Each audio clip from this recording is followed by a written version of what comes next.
Welcome to Raider Talks. I am your host, Art Navarrete, here alongside Nick Ibarra. Before we get started, hit that subscribe button down below for Raider content all season long. The Undisputed crew, they come out and say they want AP to be the permanent head coach for the Raiders as soon as possible. Skip Bayless goes on and says, I've seen enough. Make him official. Do it now. Give him the chance to continue to build that team, knowing he is in charge going forward. Keyshawn Johnson, Michael Irvin, both in agreement. Nick, how did you feel about that segment on Undisputed? Yeah, I mean, I agree with some points. You know, he got this Raider team fired up. You know, he's 2-2. You know, you come in, you beat the Jets, you beat the Giants, you beat the crap out of them. You know, and then these last two are a little bit of head scratchers. You know, we should have won Miami. You know, Kansas City, you come out of that half revamped, pumped up, excited. You know, it's a whole different ballgame. You know, he gets his team fired up. And I think that's something that we like seeing. You know, we come prepared, coming out. You know, we punched all four of these teams in the mouth coming into the game. So it's just it's one of those things where I see it, but then at the same time, it's too early. And let's just pump the brakes a little bit. Yeah, those Undisputed guys, obviously, they're professionals in their field. Skip Bayless, Michael Irvin, a big football guy. Keyshawn Johnson, a big football guy. I ain't saying I'm no GM or anything, but I don't think you can commit to something like that just yet. Knowing when we got Antonio Pierce from the get-go, from the first interview we saw of him, that this guy's going to have a chance to get this job. Yeah. And it's going to be a trial of all of these games accumulated and see how he does, and we'll figure out at the end of the season. And I think it should stay this way, especially after those two games. Now you're 2-2. Yeah. Now you're 2-2. And, you know, let's see if he can regroup, rally the troops after dropping two in a row. And, you know, and we said this from the get-go. This is a 9-game tryout for him and AOC. You know, how well he talked in his introductory press conference and how well he's talked, you know, since then.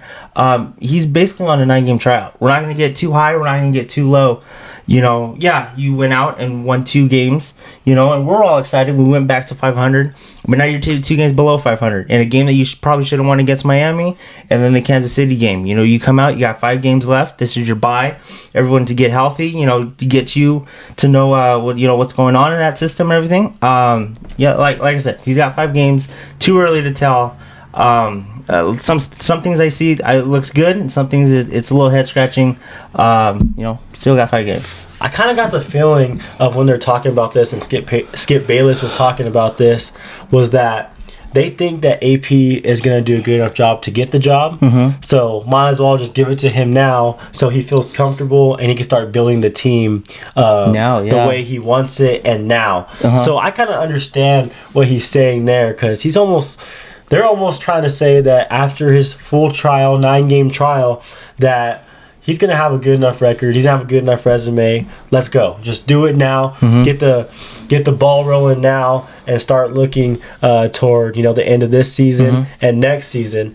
So that's something that I can see of them being the reason why they said that. Yeah, and, you know, ever since his press conference, they've been all on board. You know, the Undisputed Crew's been all on board. You know, every week and after every game, hey, he's the guy. He's the guy. You know, especially after Miami one and the Kansas City one, he's the guy. He's the guy. You know, let's see what he does as quarterback, at his quarterback position going into next year if he gets it or whatever.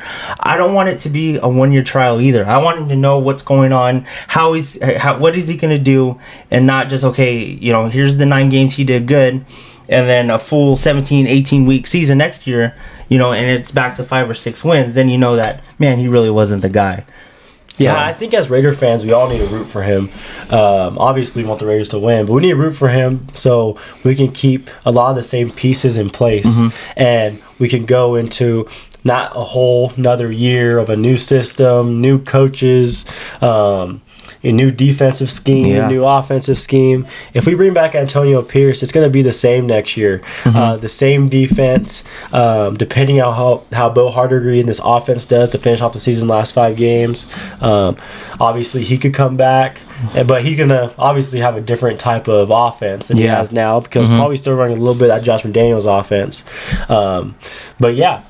All that's going to be different maybe is Aiden O'Connell needs to do his job, needs to take care of business in the final 5 games too. He might come back, he may not, as a starter.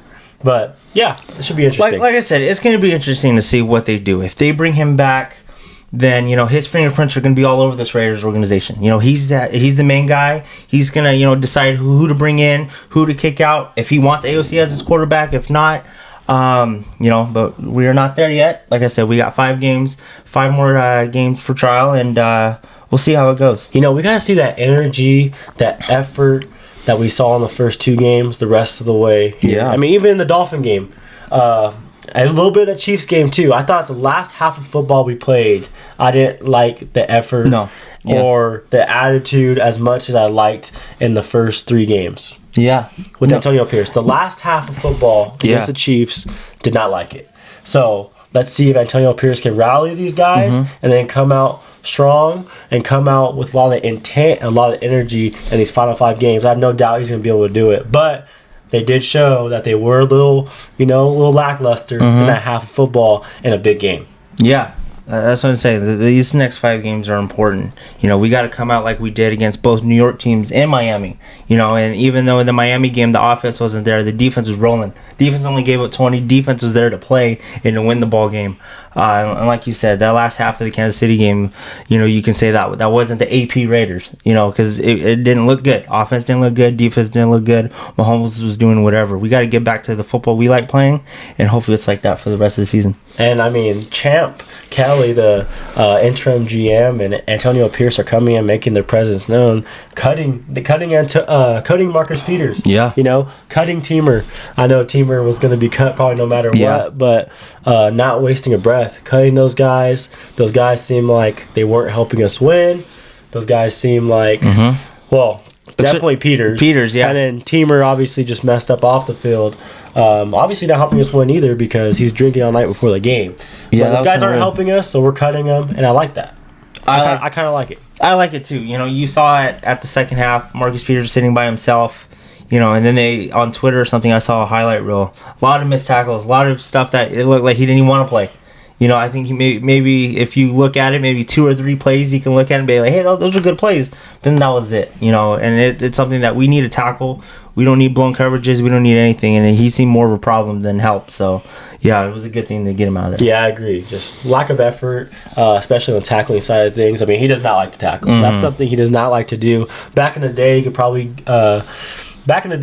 get away with it because he's such a good corner and lockdown corner. People don't even throw his way, and then just all the picks he could have. He could probably get away with it, but not at his older age, where you can't stop everyone. People are going to catch balls on him. You got to make tackles, got to make plays, and that's something I felt like Marcus Peters was doing the first couple of games with Antonio Pierce, but then I felt like he kind of fell back into his old way, just kind of playing nonchalant a little bit. Yeah, get him out of the locker room. That's good. I think we saved $1.5 million or something on incentives and everything. So I think this is much of a good thing. And then we see more of Jack Jones, AP's boy. He'll get a lot more playing time going forward. So yeah, we'll see how Jack Jones does. Got a little bit of playing time last week in the second half of that football game. He's gonna have a bye week to get even better. So we'll see how that goes. Antonio Pierce, 5 more football games to coach. 5 more football games for him to decide his future with the Raiders. And if these players want him, let's see how bad they play for him.